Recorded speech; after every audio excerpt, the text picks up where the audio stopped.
INFJ の皆さん、なぜ自分だけがこんなに生きづらいんだろう。そう感じたことはありませんか？その背景の一つが今日見えてくるかもしれません。完璧主義、過度な気遣い、自己批判、これら INFJ が抱えやすい短所には、実は私たちの幼少期の経験や生まれ持った HSP 気質、さらには日本社会の文化的背景が深く関わっている可能性があるんです。この背景を知らないと同じような苦しみが続く可能性があります。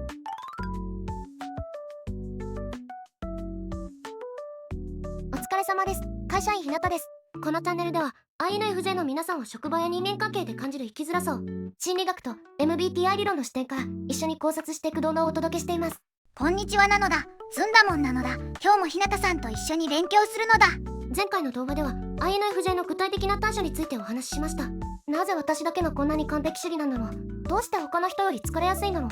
人とのやりとりをいつまでも引きずってしまうのは生まれつきなのかな、という声をたくさんいただきました。確かに気になるのだ。生まれつきなのか、それとも何か背景があるのだ。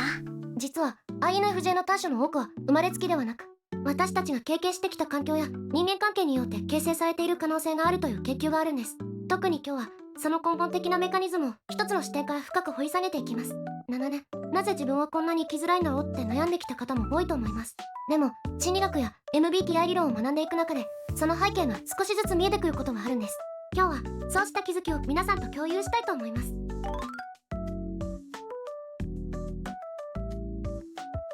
今日の動画では INFJ の短所が生まれる背景を4つの重要な要因から考察していきます。1つ目が幼少期の家庭環境が与える影響。これは最も重要で詳細に解説していきます。2つ目が学校、社会での人間関係体験。3つ目が成功体験の偏りによる思考パターン。そして4つ目が HSP 気質と日本文化の相互作用です。この動画を最後まで見ていただければ、なぜあなたがそんなに自分に厳しいのか、なぜ人の気持ちを察しすぎて疲れてしまうのか、その背景の一つが見えてくるかもしれません。そして自分を責めることから解放される第一歩を踏み出せる可能性があります。背景がわかれば対処法も見えてくるのだ。そうなんです。原因がわからないままなぜ自分はダメなんだろうって自分を責め続けるより、なるほど、こういう背景があったのかって理解できれば自分に対する見方も変わってくると思うんです。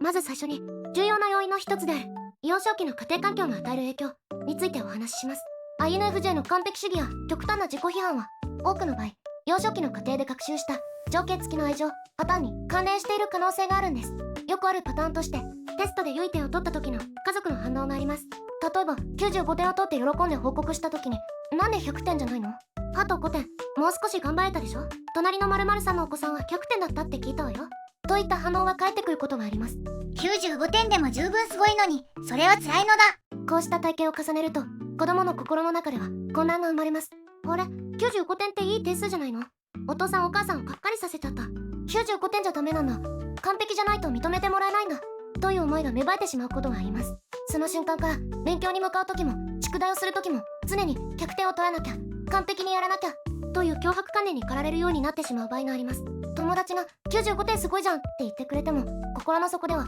でも100点じゃないって思ってしまう自分がいることもあります。一方で100点を取った時は家族みんなで喜んでもらえる、さすがやればできるじゃない、お父さんにも見せましょうといった温かい反応を受けることで完璧な時だけ愛される、期待に応えた時だけ価値があるという学習が無意識に行われてしまう可能性があるんです。こうした条件付きの愛情は INFJ にとって特に深刻な影響を与える可能性があります。なぜなら INFJ は本来深い愛情や理解を求める特性があるからです。その愛情が条件付きだと感じた時の失望感は他のタイプより大きいかもしれません。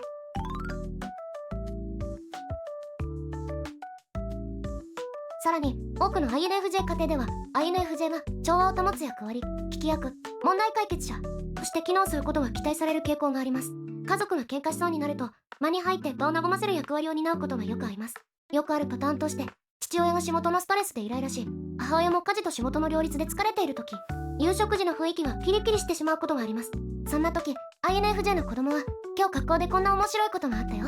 先生がこんなことを言ってたよといった明るい話題を提供して家族の雰囲気を良くしようと努力することが多いんです。時には本当は悲しいことや困ったことがあってもそれは言わずに明るい話だけをしてしまうこともあります。例えば学校で友達と喧嘩して落ち込んでいても家では今日はこんな楽しいことがあったって作り話をしてしまうことさえあります。自分の本当の気持ちより家族の雰囲気を良くすることが優先になってしまうんです。小学生なのに家族の調和を保とうと頑張ってたのだ。そうなんです。そして明るく振る舞うと家族の雰囲気が良くなることを学習してしまいます。あなたは大人だから手前の面倒も見てね。お母さんが疲れてる時はあなたが家事を手伝って。あなたがいると家族がまとまるねといった期待を受けることで、他者の期待に応えることで愛情を得られると学習してしまう可能性があるんです。弟や妹が泣いていると一番に駆け寄って慰める。母が仕事で遅くなると夕食の準備を手伝う。父の機嫌が悪い時はそっと気を使ってあげる。そうやって家族のために尽くすことが自分の存在価値だと思い込んでしまうケースが多いんです。この結果、自分の感情よりも他者の感情を優先する。問題が起きたら自分が解決しなければならない。調和を乱すようなことは言ってはいけないという思考パターンが形成されてしまったと考えられます。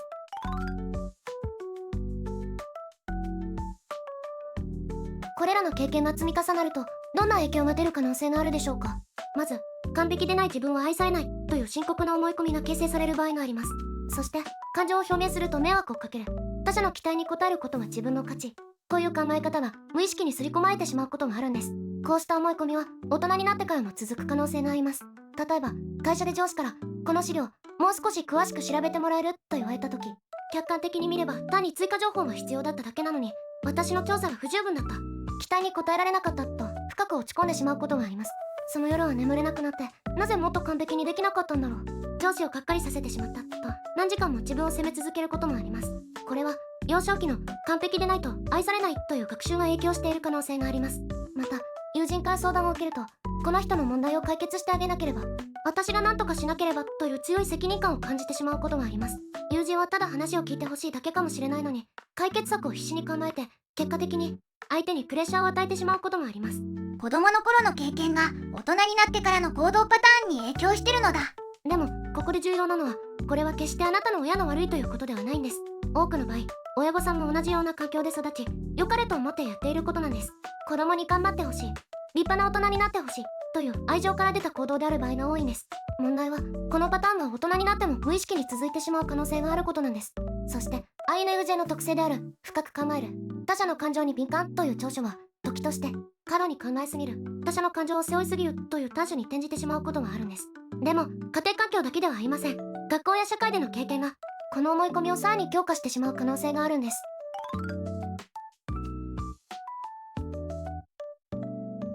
2つ目の要因は学校や社会での裏切りと失望の累積的な影響です。 INFJ は深い信頼関係を求める特性があるため、裏切りや失望の経験が他のタイプより深刻な影響を与える可能性があるんです。よくあるパターンとして、中学生や高校生の時期に親友だと思っていた人に機密を他の人に話されてしまうという体験があります。家庭の事情や個人的な悩みなど、勇気を出して打ち明けた大切な話がいつの間にかクラス中に知られてしまうことがあります。例えば家族の複雑な事情について信頼できる友人にだけ打ち明けたとします。それが父親の会社の経営難や家族の引っ越しの可能性など、当時の本人にとってはとても重大で恥ずかしいことだったりします。友人に問い詰めると、ごめん、つい話しちゃった、悪気はなかったと謝られますが、一度失った信頼はなかなか戻りません。相手にとってはそういえばという感じで話してしまったことでも、 INFJ にとってはどれほど重要な秘密だったか、どれほど勇気を出して打ち明けたかを理解してもらえないことが多いんです。それは本当に辛い体験なのだ。信頼していた友達に裏切られるなんて。こうした体験の衝撃は深刻です。まず感じるのは混乱です。なぜ私何か悪いことしたかなという思いが浮かびます。そして次に感じるのは深い失望と怒りです。でも怒りよりも強いのは、もう誰も信じられない、本当の自分を見せてはいけないという絶望感です。この経験から深く関わると傷つく、人は最終的に去っていく、機密を共有するのは危険という応援的な思考パターンが形成されてしまう可能性があるんです。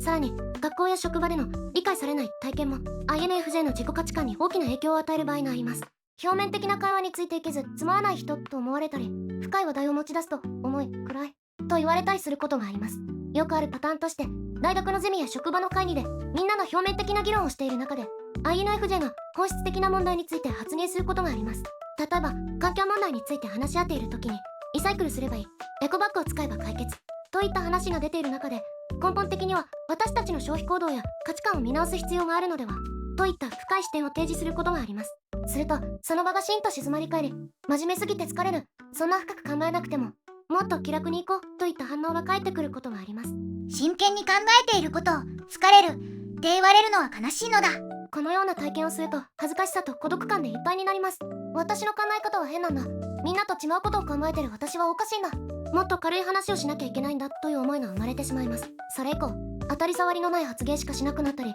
本当は言いたいことがあってもまた変なことを言うと思われる、場の空気を悪くすると考えて黙ってしまうことが多くなります。このような経験が重なると、本当の自分を出すと嫌われる、自分の価値観を受け入れられない、周りに合わせなければ孤立するという思い込みが強化されてしまう可能性があります。そして本来の INFJ の特性である深く考える、本質を見抜く、理想を追求するといった長所を短所だと感じるようになってしまうんです。でも実はもっと厄介な要因があります。それは成功体験さえも INFJ の短所を強化してしまうことがあるんです。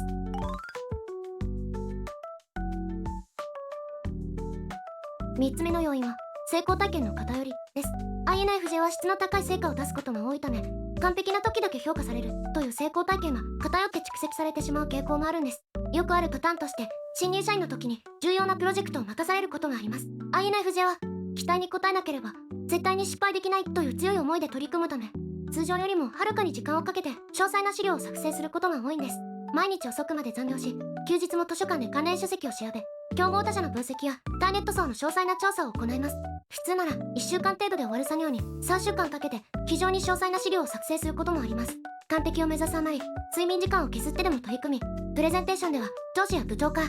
素晴らしい分析だ、新入社員とは思えないクオリティ、君に任せて正解だったと絶賛されることがあります。それはすごい成功体験なのだ。でもそれが問題になっちゃうのだ。そうなんです。この成功体験が実は大きな呪縛となってしまう可能性があります。なぜならそのと、あなたなら完璧にやってくれるよね、君の資料はいつも期待を上回る、今度の案件も君に任せたいという期待を常に寄せられるようになるからです。最初は認められている、信頼されていると嬉しく感じますが、徐々にプレッシャーになってきます。前回と同じレベルの成果を出さなければ期待を裏切ってはいけない、手を抜いたらがっかりされるという思いが常に頭にあります。この結果、手を抜くことは悪、完璧でなければ価値がない、期待を裏切ることは許されないという極端な思考が強化されてしまう場合があります。そして常に 120% の力で取り組まなければ気が済まなくなってしまうんです。普通の人が 80% の力で終わらせる仕事も 120% の力をかけてしまう。その結果疲れ果ててしまうし、他の仕事にも影響が出てしまう。でも手を抜くことができなくなってしまうんです。そして現代社会特有の要因はこれらの短所をさらに深刻なものにしている可能性があるんです。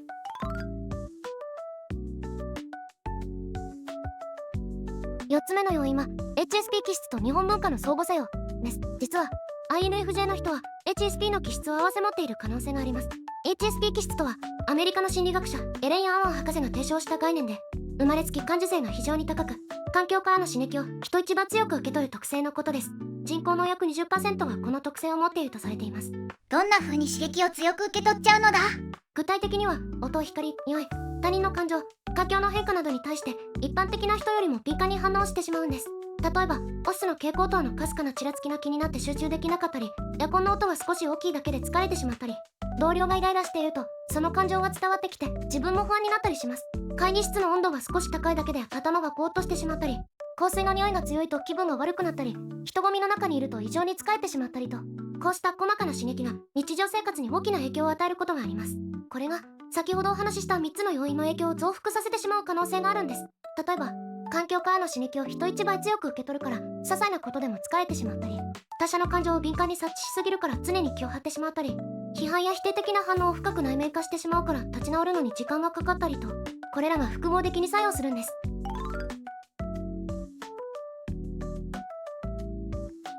さらに日本社会特有の文化的背景も大きな要因と考えられます。魔女乱してはいけない、出る杭は打たれる、空気を読む、完璧主義を美徳とする、察することの美徳といった文化的背景が INFJ の持つ共感力や調和を重んじる心を時に過剰な気遣いや自己犠牲へと向けてしまう可能性があるんです。よくあるパターンとして、会社の会議で本当はこの案には問題があるのでは、もっと慎重に検討した方がいいのではと思っても、場の空気を壊したくない、上司の機嫌を損ねたくない、みんなが賛成してるのに私だけ反対するのは良くないと思って黙ってしまうことがあります。でもその後でなぜ自分の意見を言えなかったんだろう、もし私が発言していればもっと良い結果になったかもしれない、私は責任逃れをしていると自己嫌悪に陥ってしまうことがあります。これも HSP 気質による高い共感性と日本の察する文化を重んじる文化、集団主義的価値観の相互作用なんです。 INFJ はもともと他者の感情に敏感で調和を重視する特性があります。それが日本の文化的背景と組み合わさることで過度な気遣いや自己抑制につながってしまう可能性があるんです。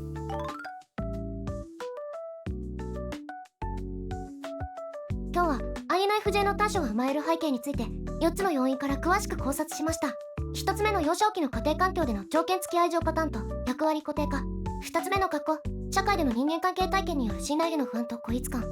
つ目の成功体験の偏りによる完璧主義の強化。そして4つ目の HSP 気質と日本文化の相互作用による過度な気遣いです。背景がわかると少し心が軽くなった気がするのだ。そうなんです。ここで最も重要なのは、これらの短所は決してあなたの本質的な欠陥ではないということです。環境や経験によって学習されたパターンである可能性が高いので、適切な方法で改善していくことができると考えられるんです。これらの背景を理解すると、自分を責めることが格段に減る可能性があります。完璧主義で疲れてしまった時は、これは幼少期の条件付き愛情パターンが出てるかもしれないな。人の顔色を伺いすぎている時は、これは失敗への恐怖から来る防衛反応かもしれないな。他者の期待に応えようと無理をしている時は、これは役割固定化の影響かもしれないなと客観視できるようになります。この客観視ができるようになると、自分に対する見方が大きく変わります。私はダメな人間だではなく、私はこういう背景があって、こういう思考パターンを学習してきたんだと理解できるようになります。あなたも今日の内容を参考に、自分の短所の背景に何があるのかを振り返ってみてください。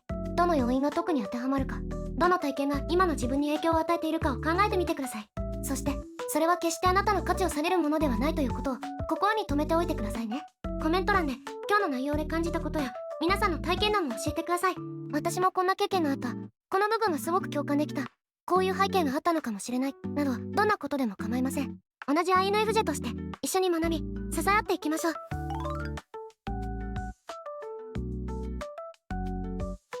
次回は今日お話しした背景を踏まえて INFJ の短所を改善する具体的な方法を詳しく解説します。特にアドラー心理学の課題の分離という考え方を使った実践的な内容をお伝えする予定です。課題の分離、気になるのだ。どんな方法なのだ？